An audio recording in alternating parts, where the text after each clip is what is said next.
The hidden psychology of a Stoic mind. Have you ever noticed how a single sentence can completely change your day?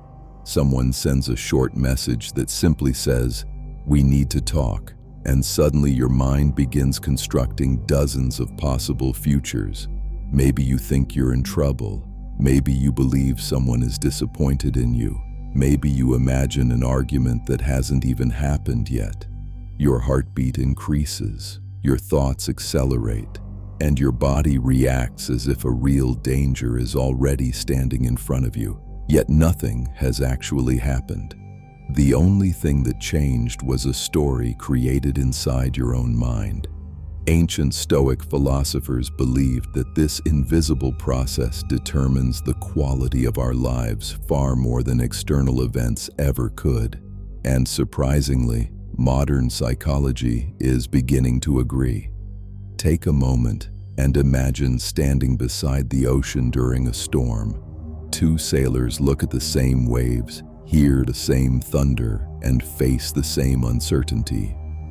One freezes with panic while the other calmly adjusts the sails and prepares for the next wave.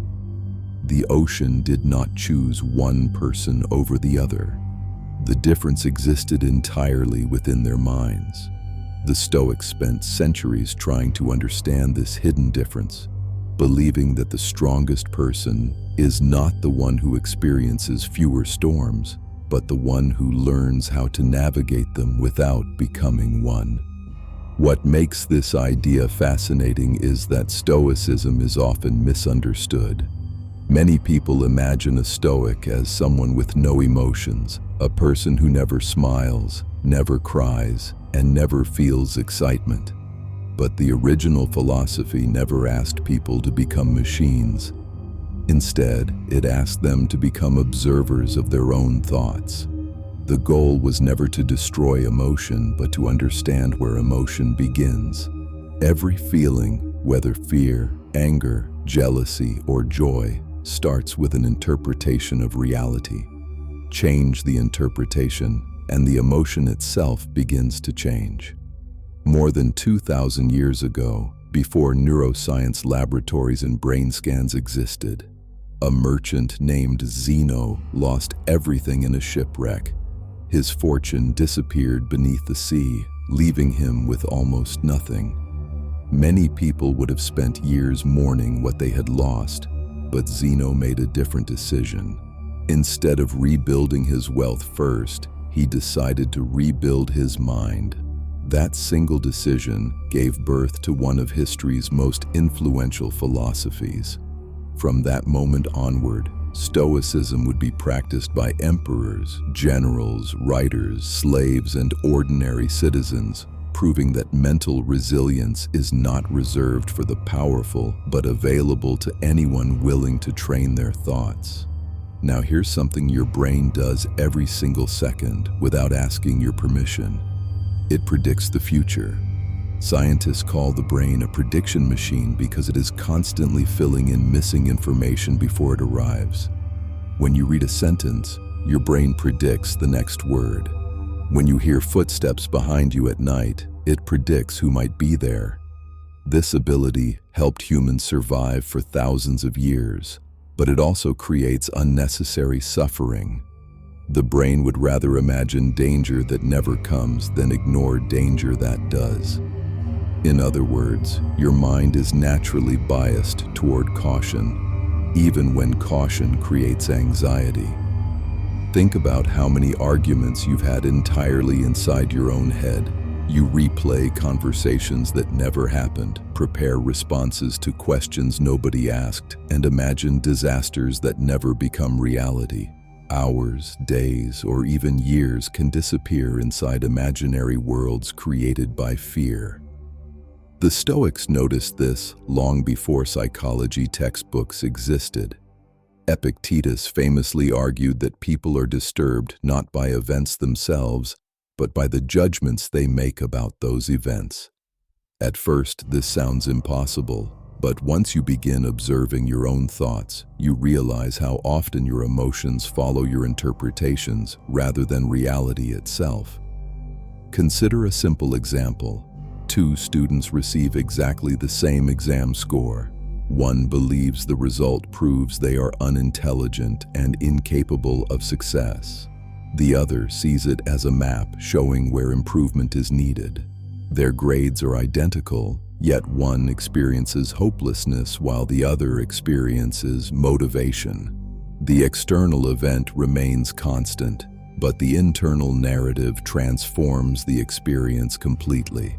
This hidden narrative is what the Stoics spent their lives examining. Modern psychology has discovered dozens of cognitive biases that quietly shape human behavior. One of the strongest is negativity bias, which means negative experiences occupy more space in our memory than positive ones. You can receive 100 compliments and 1 criticism, and your mind will replay the criticism throughout the day. From an evolutionary perspective, this makes perfect sense. Forgetting a compliment rarely threatens survival, but ignoring danger could be fatal. Your brain evolved to protect you, not necessarily to make you peaceful. This creates an interesting paradox. The human mind often becomes trapped by the very mechanisms designed to keep it alive. It scans for threats even in safe environments, interprets uncertainty as danger, and transforms small inconveniences into enormous problems. Stoicism does not remove this ancient programming, but it teaches people to recognize it. The moment you realize that every thought is not automatically true, you gain something incredibly valuable: the ability to choose which thoughts deserve your attention. The Stoics practiced an unusual exercise called negative visualization.